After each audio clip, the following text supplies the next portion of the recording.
对 N 跟 V 的这个诊断，这种周期性的信号，我们又怎么去诊断？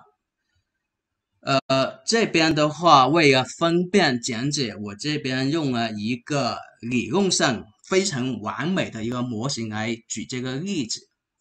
那我们假如这是一个非常完美的一个圆，一个 A， 那我想问一下，它在转动的时候会不会产生震动？不会，对吧？那如果它失衡了呢？比如磨损了呢？那假如我这边用一个红色的曲线来表示它磨损了或者失衡了，对吧？请问它在转动的时候会不会产生震动？会，对吧？那请问它转一周，它震多少次？震一次，对吧？转2周，它就震2次，对吧？所以它不管它震多少周，它就转，它转动的次数，跟它震动的次数是一样的，对不对？我们之前前面提过这个频率这个词，频率是什么意思呢？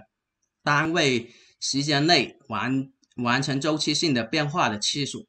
那假如这个 A 我1秒钟转动了5圈，那它的频率也就是5赫兹。1秒转了5周，那就是5赫兹。那它产生的振动的频率，因为转1圈它就震1次，转5圈呢就震5次，对吧？所以1秒钟转5圈，那它的产生的频率呢也是5赫兹，也是5赫兹。那这里的话，我们可以得出来，它振动的频率等于它转动的频率，对吧？这个应该可以理解到，对吧？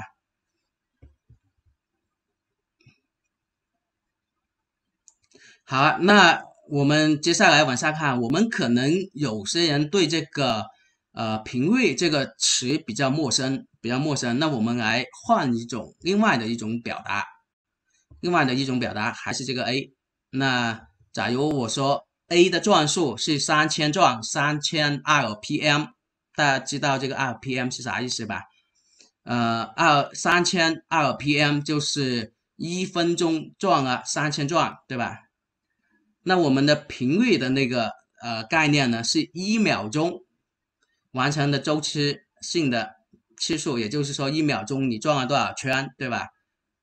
所以你如果要把它2个单位转换一下的话，你只需要把1分钟等于60秒，把这样的转换一下就 OK 了。那所以3000 RPM 除以60秒就等于是50赫兹。那其实的话，我们其实是对这个频率的这种概念已经非常了解了，只不过是我们以前没有用赫兹这样的单位来表达，是用这个 RPM 来表达，其实跟我们成熟的转速是一样的，那这里的话，经常会有人问我什么叫做频率，那这边就提一下。那我们平时口头上面说的震得很快，或者是抖动得很慢，这个快慢其实就是表达的是这个频率。那我们平时讲的，抖得非常厉害啊，很震啊，震得很慢，震得不是那么厉害，或者震得很抖啊，这个的话概念就是我们的腐值，我们的表示能量的大小就是这个腐值，那这个大家会比较容易理解一些。好了，那我们就开始慢慢的往下深入。那假如我告诉你，现在 A 的转速是3000转，就是50赫兹。然后呢，我让你去拿一个检测设备来记录我这个 A 在转动的时候产生的这个振动的频率跟它的腐值。那假如我现在腐值也告诉你是6mg，那我让你拿这个设备来记录它的这个振动的频率跟腐值。那我们出来的数据你记录出来是怎么样的呢？我们是不是可以这样去表达它的这个振动，对吧？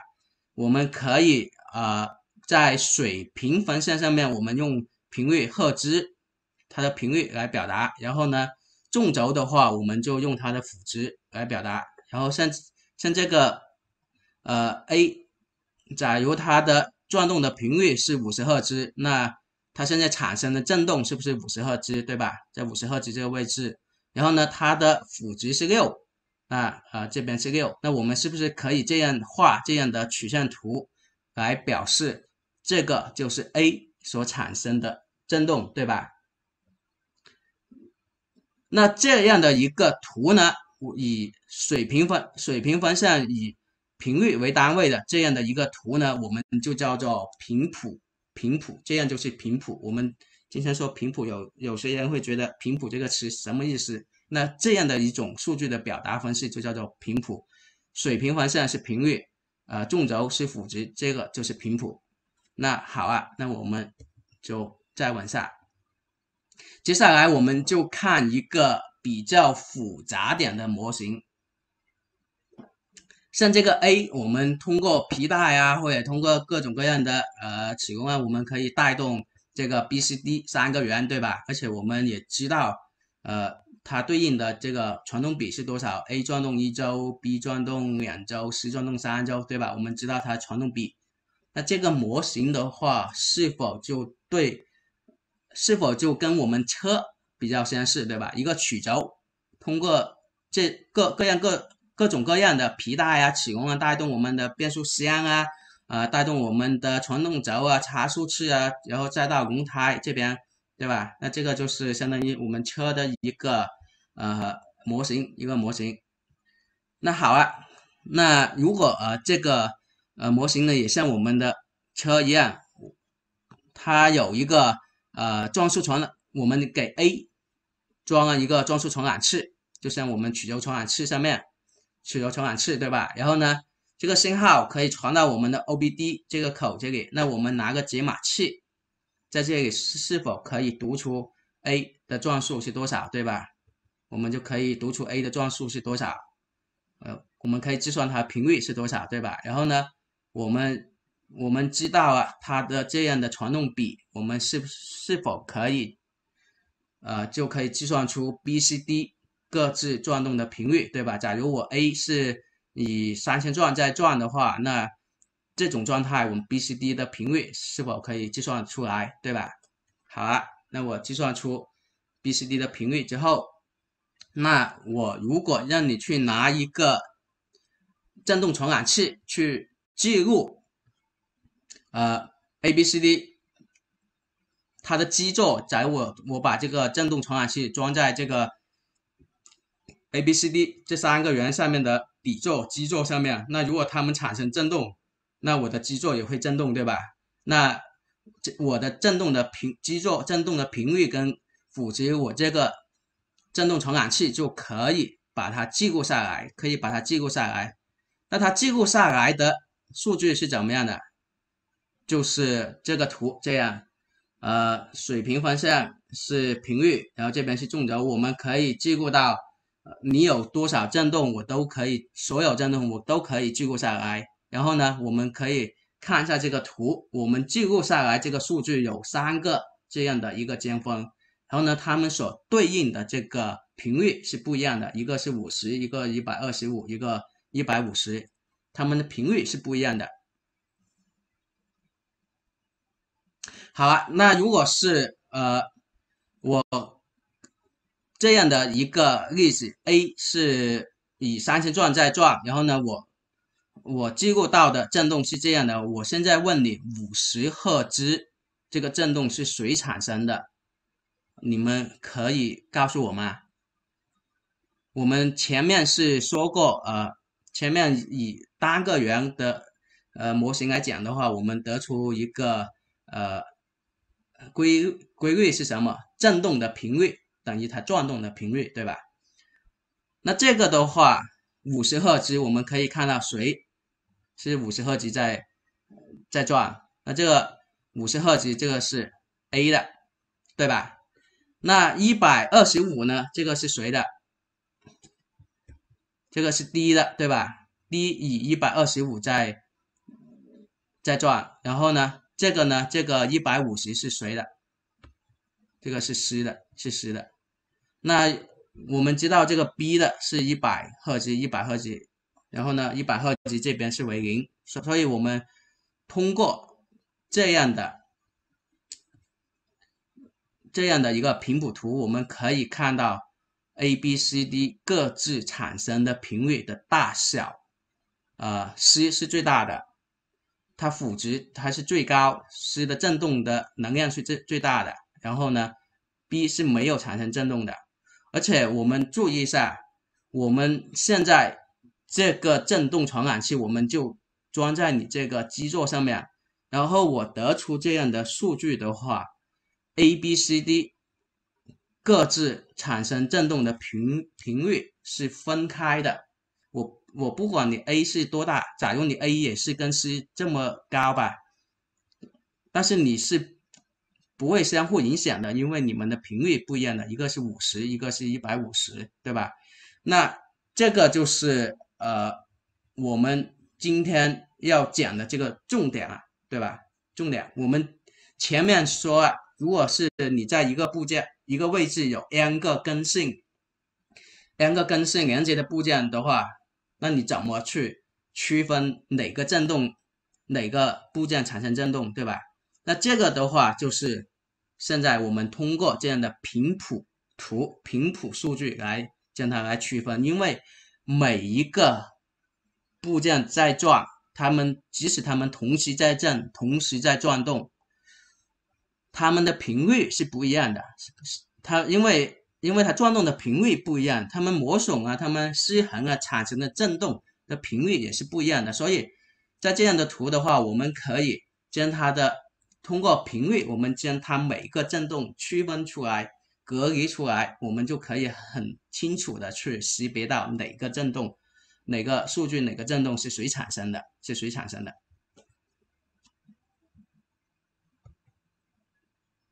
那好，那我们现在理一下这个思路。现在我们就不需要你来计算了，因为我们有软件，我们可以用软件来帮我们去计算。首先，我们第一步，我们用这个解码器接在 OBD 口这里，我们是否可以读到 A 的转速，得出它的频率，对吧？频率。那假如我们知道它的传动比，那我们把它输入到软件里面。第二步，输入到软件里面，软件是否可以帮你去计算每个部件的转动的频率，对吧？然后呢，第四步，我们去装一个传感器到我们的基座上面，我的这个传感器我就会得出这样的一个右下角的这样的一个频谱图，对吧？得出这个频谱图呢，我们第六步，我们利用刚才那个振动的频率等于转动的频率，我们就可以把第三步这个数据跟我右边这个图，我们就可以将它直接等过来，对吧？然后呢，软件就可以给你标这个频率是 A 的，是 A 产生的，这个是 B 的，这个是 D 的，这个 C 的，对吧？那到这里的话，这个技术的原理我讲清楚了吧，对吧？所以对于我们用户来讲的话，其实我们只需要做到第三点就行了。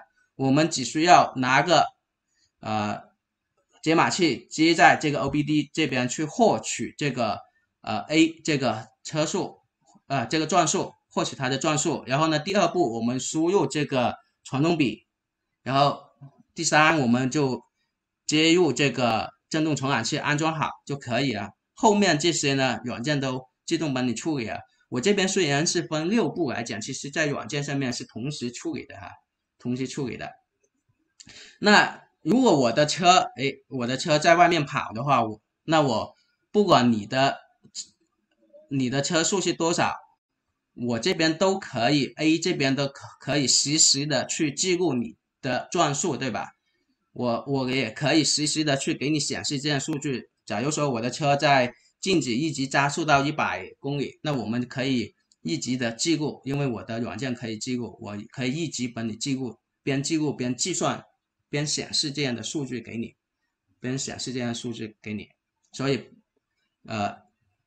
这个的话是不是比较简单？振动的频率等于这个转动的频率。那这边的话，这部分的讲解的话，我这边只是一个抛砖引玉，然后呢，用一些简单的模型给大家讲解这样的概念。然后呢，更深入的内容的话，也欢迎大家去关注我们的技术论坛，我们上面有更复杂的一些案例啊，更深入的一些信息，可以供大家去查询跟参考。